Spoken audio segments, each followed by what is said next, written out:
जय हिंद दोस्तों। 17 फरवरी 2025 के करेंट अफेयर्स का पहला और इम्पॉर्टेंट क्वेश्चन है।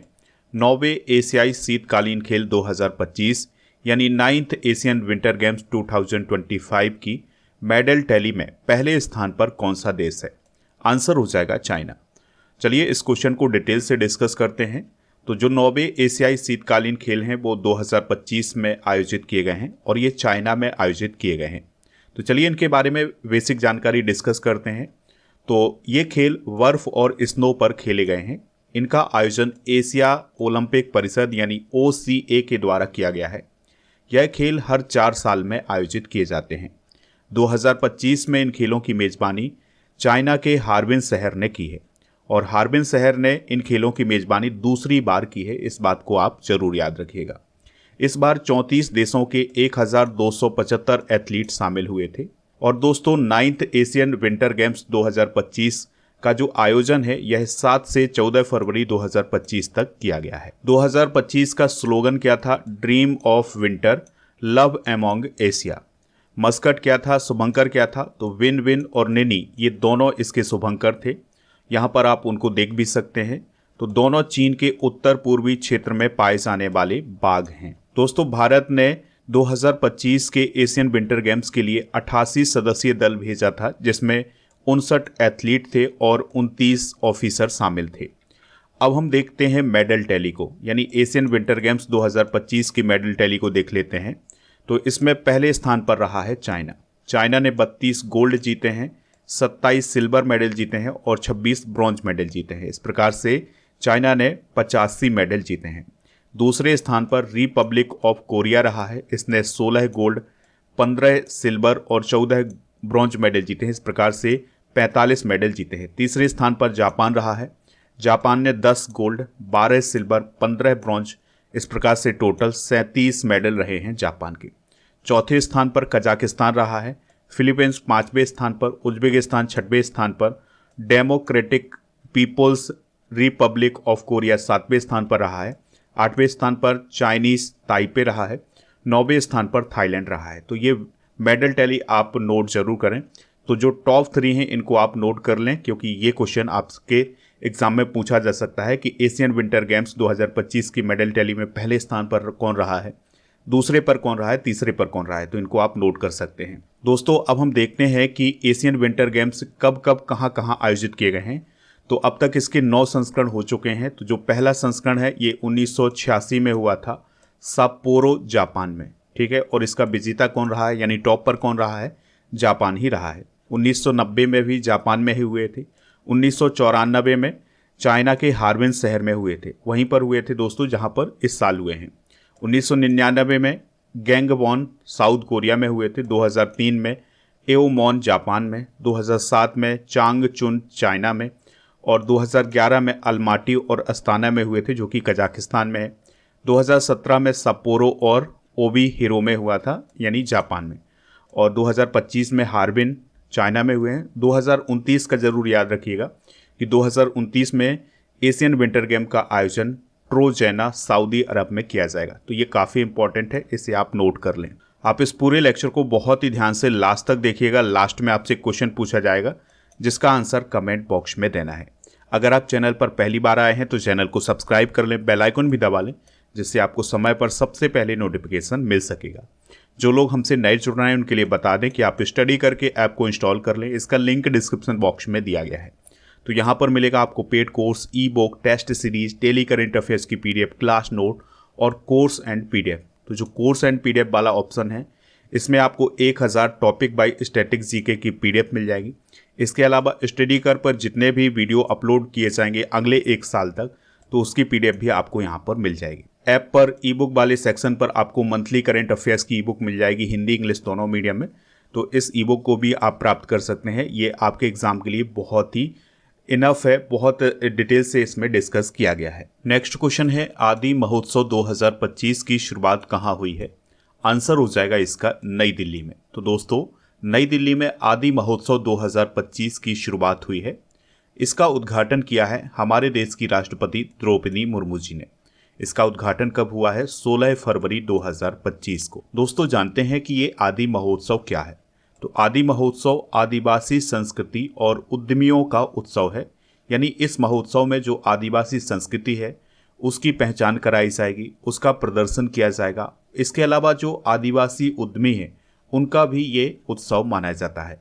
इस कार्यक्रम में आदिवासी शिल्प, संस्कृति, भोजन और वाणिज्य पर प्रकाश डाला जाएगा। यह आयोजन 9 दिन का होगा और 24 फरवरी को इसका समापन किया जाएगा। यहाँ पर आप देख सकते हैं, ये हैं हमारे देश की राष्ट्रपति जी और ये हैं दोस्तों हमारे देश के वर्तमान में जनजातीय कार्य मंत्री जुअल ओरांग। ठीक है, तो इनको भी आप याद रखिएगा कि वर्तमान में जनजातीय कार्य मंत्री कौन है, तो उनका नाम है जुअल ओरांग। चलिए दोस्तों, कुछ इंपॉर्टेंट सम्मेलन डिस्कस करते हैं कि कौन सा सम्मेलन हाल ही में कहाँ आयोजित हुआ है। जैसे अंतर्राष्ट्रीय प्रशासनिक विज्ञान संस्थान का वार्षिक सम्मेलन 2025 नई दिल्ली में आयोजित हुआ है। विश्व सरकार शिखर सम्मेलन 2025 का आयोजन दुबई यूएई में हुआ है। एआई एक्शन शिखर सम्मेलन 2025 का आयोजन पेरिस फ्रांस में हुआ है। इस सम्मेलन में मोदी जी भी शामिल हुए थे और उन्होंने सह अध्यक्षता भी की थी।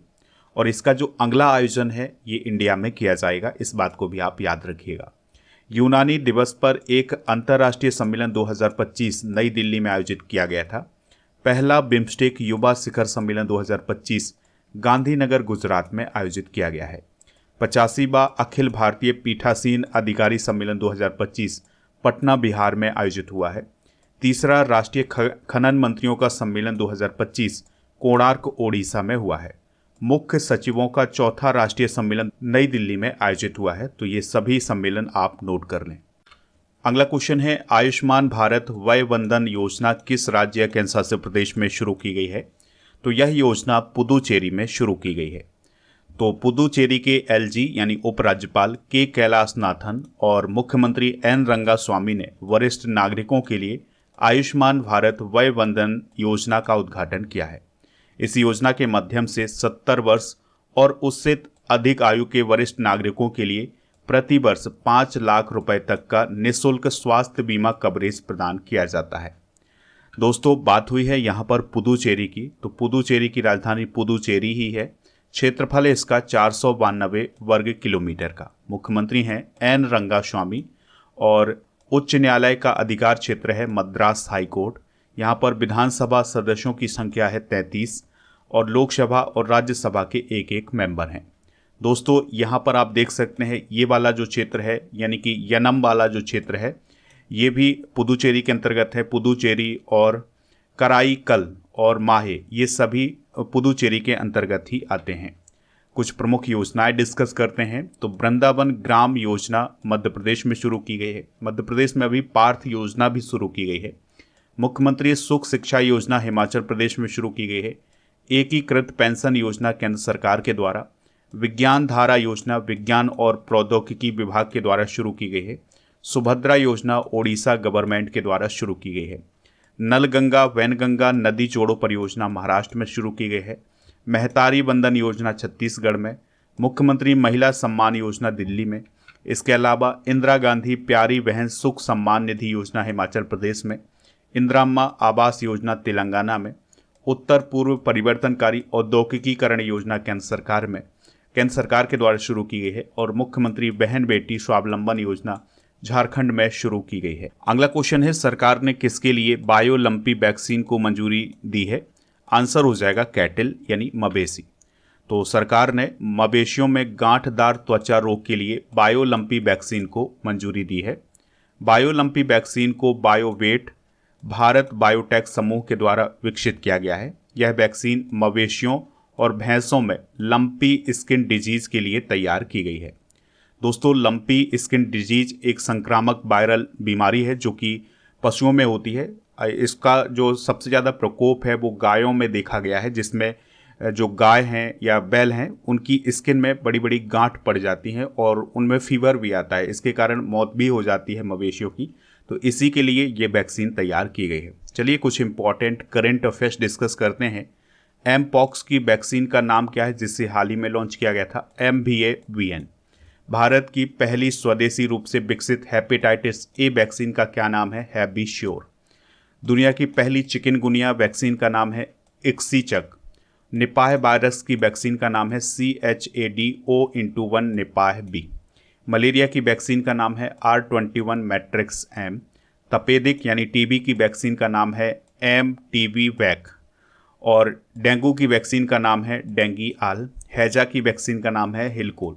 तो ये वैक्सीन अभी कुछ समय पहले ही लॉन्च की गई हैं, तो इन सभी को आप नोट कर सकते हैं। नेक्स्ट क्वेश्चन है 24वें दिव्य कला मेले का उद्घाटन कहाँ हुआ है?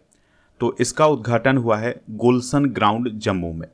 तो दोस्तों इसका आयोजन जम्मू कश्मीर में किया जा रहा है, यानी 24वां दिव्य कला मेला जम्मू कश्मीर के गुलशन ग्राउंड जम्मू में किया जा रहा है।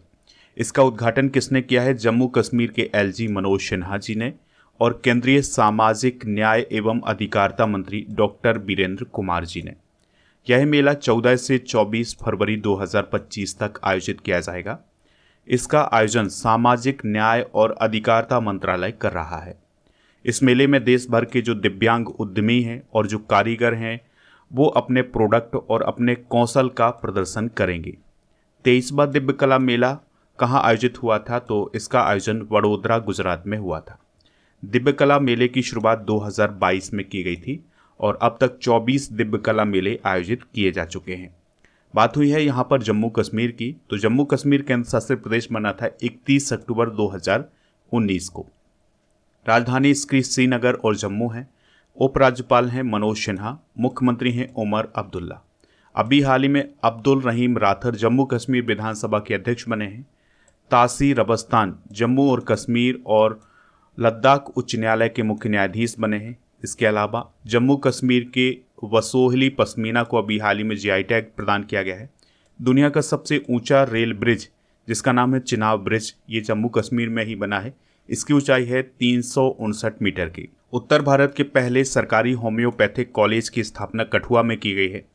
तभी महोत्सव जम्मू कश्मीर में मनाया गया है। नेक्स्ट क्वेश्चन है जलवायु जोखिम सूचकांक 2025 में चरम मौसमी घटनाओं से सर्वाधिक प्रभावित 10 देशों में भारत किस स्थान पर है?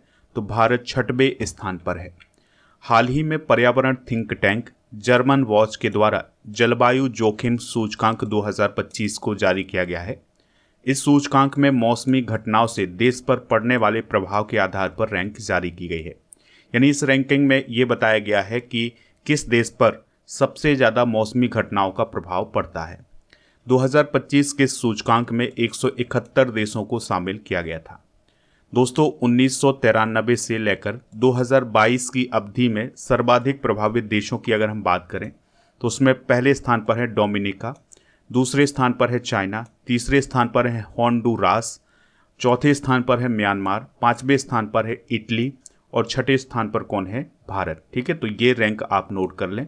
सातवें स्थान पर यूनान, आठवें स्थान पर स्पेन, नौवें स्थान पर वानुअतु और 10वें स्थान पर फिलीपींस हैं।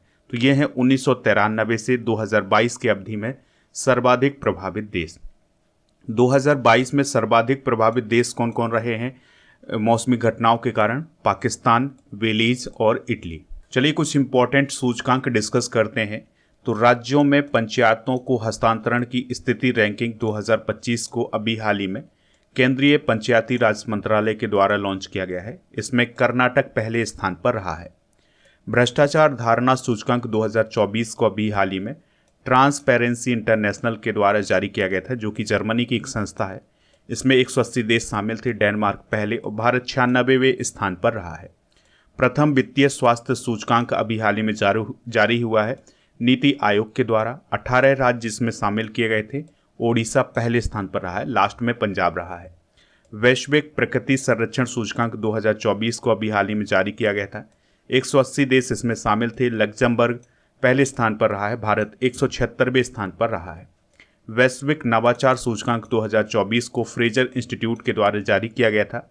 133 देश इसमें शामिल थे। स्विट्जरलैंड पहले, भारत 39वें स्थान पर रहा है। दोस्तों अभी फरवरी 2025 में हैनले पासपोर्ट इंडेक्स 2025 को जारी किया गया है हैनले एंड पार्टनर्स के द्वारा। तो इसमें 199 देश शामिल थे। सिंगापुर टॉप पर रहा है, भारत 80वें स्थान पर रहा है। यहाँ पर आपको कन्फ्यूजन होगी। एक और इंडेक्स जनवरी में जारी किया गया था हैनले पासपोर्ट इंडेक्स का, उसमें भारत 85वें स्थान पर रहा है। लेकिन फरवरी 2025 में जो जारी किया गया है उसमें भारत 80वें स्थान पर आ गया है। ग्लोबल फायर पावर इंडेक्स 2025 को globalfirepower.com के द्वारा जारी किया गया था। 145 देश इसमें शामिल थे। अमेरिका पहले और भारत चौथे स्थान पर रहा है। जलवायु परिवर्तन प्रदर्शन सूचकांक 2025 को अभी हाल ही में जारी किया गया है। German watch, new climate institute और क्लाइमेट एक्शन नेटवर्क इंटरनेशनल के द्वारा 63 देश और यूरोपीय यूनियन इसमें शामिल था। डेनमार्क पहले स्थान पर रहा है, भारत 10वें स्थान पर रहा है। और वैश्विक भूख सूचकांक यानी ग्लोबल हंगर इंडेक्स को अभी हाल ही में बेल्थ हंगर हिल्पे संस्था के द्वारा जारी किया गया था। 127 देश इसमें शामिल थे। बेलारूस पहले और भारत 105वें स्थान पर रहा है। आर्थिक स्वतंत्रता सूचकांक 2024 को अभी हाल ही में जारी किया गया था फ्रेजर इंस्टीट्यूट के द्वारा। 165 देश इसमें शामिल थे। हांगकांग पहले और भारत 84वें स्थान पर रहा है। अगला क्वेश्चन है, फॉरवर्ड फास्टर सस्टेनेबिलिटी अवार्ड 2025 किसे प्रदान किया गया है? तो ये एनटीपीसी को प्रदान किया गया है। तो UN global compact network India के द्वारा एनटीपीसी लिमिटेड को फॉरवर्ड फास्टर सस्टेनेबिलिटी अवार्ड 2025 प्रदान किया गया है। बात हुई है यहाँ पर एनटीपीसी लिमिटेड की। तो यह भारत सरकार की विद्युत मंत्रालय के अधीन काम करने वाली एक कंपनी है। यह देश की कुल बिजली उत्पादन क्षमता का लगभग 25% योगदान देती है। स्थापना 1975 में हुई थी। इसकी स्थापित क्षमता है 77 गीगावाट से अधिक। दोस्तों, हाल ही में प्रदान किए गए कुछ प्रमुख पुरस्कार डिस्कस करते हैं। Colonel CK Naidu life time achievement पुरस्कार दिया गया है सचिन तेंदुलकर को। 67वें ग्रैमी अवार्ड में बेस्ट न्यू एज एल्बम का पुरस्कार दिया गया है चंद्रिका टंडन को। 2025 गणतंत्र दिवस परेड की सर्वश्रेष्ठ राज्य झांकी का अवार्ड दिया गया है उत्तर प्रदेश को। पद्म विभूषण पुरस्कार 2025 जापान के ओसामू सुजुकी को प्रदान किया गया है। पद्म विभूषण पुरस्कार 2025 कुमुदनी रजनीकांत लाखिया को प्रदान किया गया है। और 2025 सुभाष चंद्र बोस आपदा प्रबंधन पुरस्कार भारतीय राष्ट्रीय महासागर सूचना सेवा केंद्र को प्रदान किया। अगला क्वेश्चन है, 8वें हिंद महासागर सम्मेलन 2025 का आयोजन कहाँ किया जा रहा है? आंसर हो जाएगा मस्कट, ओमान में। तो दोस्तों, 8वें हिंद महासागर सम्मेलन 2025 का आयोजन ओमान की राजधानी मस्कट में किया जा रहा है। इस सम्मेलन का आयोजन 16 और 17 फरवरी को किया जाएगा। दोस्तों, हिंद महासागर सम्मेलन एक प्रमुख परामर्शी मंच है जो हिंद महासागर के देशों को साथ लाने का कार्य करता है। यानी हिंद महासागर के आसपास के जो देश हैं वो इस सम्मेलन में शामिल होते हैं। इसका मुख्य उद्देश्य क्षेत्रीय सहयोग की संभावनाओं पर विचार विमर्श करना है। बात हुई है यहाँ पर हिंद महासागर की यानी इंडियन ओशन की। तो पृथ्वी पर स्थित 5 महासागरों में तीसरा सबसे बड़ा महासागर है हिंद महासागर। पृथ्वी की सतह के लगभग 20% भाग को ये कवर करता है। इसका नाम भारत के नाम पर रखा गया है। क्षेत्रफल है 7.4 करोड़ वर्ग किलोमीटर। यह प्रशांत और अटलांटिक महासागर से जुड़ा हुआ है। हिंद महासागर में मेडागास्कर द्वीप भी स्थित है जो कि दुनिया का चौथा सबसे बड़ा द्वीप है और यह एक देश भी है। हिंद महासागर के सबसे गहराई वाले स्थान का नाम सुंडा गर्त है जिसे जावा गर्त के नाम से भी जाना जाता है। तो दोस्तों, यहाँ पर आप वर्ल्ड मैप देख पा रहे हैं। ये है इंडियन ओशन, ये है इंडिया। ठीक है, तो ये वाला जो क्षेत्र है ये इंडियन ओशन के अंतर्गत आता है। अगला क्वेश्चन है, प्लेटफॉर्म मित्रा किसके द्वारा लॉन्च किया गया है? तो सेबी के द्वारा इसे लॉन्च किया गया है, यानी भारतीय प्रतिभूति विनिमय बोर्ड के द्वारा इस प्लेटफॉर्म को लॉन्च किया गया है। तो दोस्तों, यह प्लेटफॉर्म निवेशकों को लावारिस या निष्क्रिय म्यूचुअल फंड फोलियो को ट्रैक और फिर से प्राप्त करने में सहायता करेगा। यानी कि ऐसे म्यूचुअल फंड को फिर से प्राप्त करने में ये सहायता करेगा जो निष्क्रिय हो गए हैं या वो लावारिस हैं। सेबी की अगर हम बात करें तो यह भारत में पूंजी बाजार और निवेशकों के हितों की सुरक्षा के लिए एक नियामक संस्था है। स्थापना इसकी 12 अप्रैल 1988 को हुई थी। मुख्यालय मुंबई महाराष्ट्र में है। वर्तमान में इसके अध्यक्ष हैं माधवी पुरी बुच जो कि सेबी की पहली महिला अध्यक्ष। अगला क्वेश्चन है, विश्व स्वास्थ्य संगठन यानी WHO ने किस देश में सूडान वायरस के प्रकोप की पुष्टि की है? आंसर हो जाएगा युगांडा। तो युगांडा देश में कौन सा रोग फैला हुआ है? सूडान वायरस रोग। तो इसकी पुष्टि WHO और युगांडा की गवर्नमेंट के द्वारा की गई है। सूडान वायरस रोग की बात करें तो यह इबोला वायरस की तरह ही है, यानी कि जिस प्रकार से इबोला वायरस है उसी प्रकार से सूडान वायरस रोग है। और दोस्तों, यह रक्तस्रावी बुखार है, यानी कि जब इससे कोई पीड़ित हो जाता है तो उसके शरीर से ब्लड निकलता है। पहली बार यह रोग 1976 में साउथ सूडान में पाया गया था, इसलिए इसका नाम सूडान वायरस रोग है। इसमें इबोला के समान लक्षण होते हैं, जैसे बुखार आना, थकान, मांसपेशियों में दर्द, सिर दर्द और गले में खराश। ठीक है, तो ये इसके कुछ सामान्य लक्षण होते। बढ़ते हैं अगले क्वेश्चन की तरफ। वैश्विक पर्यटन लचीलापन दिवस कब मनाया जाता है? तो हर साल 17 फरवरी को वैश्विक पर्यटन लचीलापन दिवस मनाया जाता है। इस दिवस को मनाने की शुरुआत 2023 से हुई थी। दोस्तों, यह दिवस पर्यटन उद्योग की लचीलापन को बढ़ाने और उसे मजबूत बनाने के लिए मनाया जाता है। आपको याद रखना है कि 27 सितंबर को विश्व पर्यटन दिवस और भारत में 25 जनवरी को राष्ट्रीय पर्यटन दिवस मनाया जाता है। तो ये दोनों दिवस आप नोट कर लें। तो ये थे आज के करंट अफेयर्स के क्वेश्चन। चलिए अब हम कल के करंट अफेयर्स को रिवाइज करते हैं। हाल ही में भारत के किस राज्य में राष्ट्रपति शासन लागू हुआ है? मणिपुर। 38वें नेशनल गेम्स 2025 में प्रथम स्थान पर कौन रहा है? सर्वसेज। जोथम नापत किस देश के पीएम बने हैं? वानुअतु। IM पुस्तक को किसने लिखा है? गोपी चंद हिंदुजा ने। भारत के किस राज्य में गुइलेन बैरू सिंड्रोम फैला हुआ है? महाराष्ट्र में। राज्यों में पंचायतों के हस्तांतरण की स्थिति रैंकिंग में पहले स्थान पर कौन सा राज्य है? कर्नाटक। राजस्थान की फॉय सागर झील का नाम बदलकर क्या हो गया है? वरुण सागर। यहाँ पर करुण नहीं है, वरुण सागर है। ग्लोबल टीचर प्राइज 2025 किसने जीता है? तो मंसूर अल मंसूर ने जीता है। Bharat F-35 stealth fighter jet किस देश से खरीदेगा? अमेरिका। भारत टेक्स 2025 का आयोजन कहाँ किया जा रहा है? नई दिल्ली में। अंतर्राष्ट्रीय महिला सम्मेलन 2025 का आयोजन कहाँ हुआ है? बेंगलुरु में। अंतर्राष्ट्रीय बाल कैंसर दिवस कब मनाया जाता है? 15 फरवरी को। आज के जनरल नॉलेज के पिटारे में कुछ तूफान और उससे प्रभावित देश डिस्कस करेंगे जो कि 2024 में आए हैं। दाना चक्रवात के कारण ओडिशा और पश्चिम बंगाल प्रभावित हुआ था। नामकरण कतर ने किया था। आसना तूफान गुजरात, राजस्थान और महाराष्ट्र में आया था। नामकरण पाकिस्तान ने किया था। रेमल तूफान पश्चिम बंगाल और बांग्लादेश में आया था। नामकरण ओमान ने किया था। सांसान जापान में आया था। एम्पिल जापान में। कैटलीन ब्रिटेन में। अल्बारो तूफान आया था मेडागास्कर में। क्रिस तूफान आया था मैक्सिको में। गैमी आया था फिलीपींस में। मारिया तूफान आया था बोनेन द्वीप जापान में। तो ये हैं दोस्तों 2024 के कुछ प्रमुख तूफान या चक्रवात। अब हम जनवरी 2025 के करंट अफेयर्स को रिवाइज करेंगे। BCCI ने किसे लोकपाल नियुक्त किया है? Arun Mishra. QS future skill index 2025 में भारत किस स्थान पर है? दूसरे। PM मोदी ने भारत मोबिलिटी ग्लोबल एक्सपो 2025 का उद्घाटन कहाँ किया था? नई दिल्ली। अमेरिका ने किन भारतीय परमाणु संस्थानों से प्रतिबंध हटाया है? बार्क, इंडियन रेयर अर्थ और इंदिरा गांधी परमाणु अनुसंधान केंद्र। युद्ध क्षेत्र पर्यटन को बढ़ावा देने के लिए भारत सरकार ने कौन सा ऐप लॉन्च किया है? भारत रणभूमि दर्शन ऐप। ICC अंडर 19 महिला T20 विश्व कप 2025 कहाँ हुआ है? मलेशिया। विश्व स्तरीय अत्याधुनिक पुरातत्व अनुभवात्मक संग्रहालय का उद्घाटन कहाँ किया गया है? Vadnagar. PM museum and library society के अध्यक्ष कौन बने हैं? नृपेंद्र मिश्रा।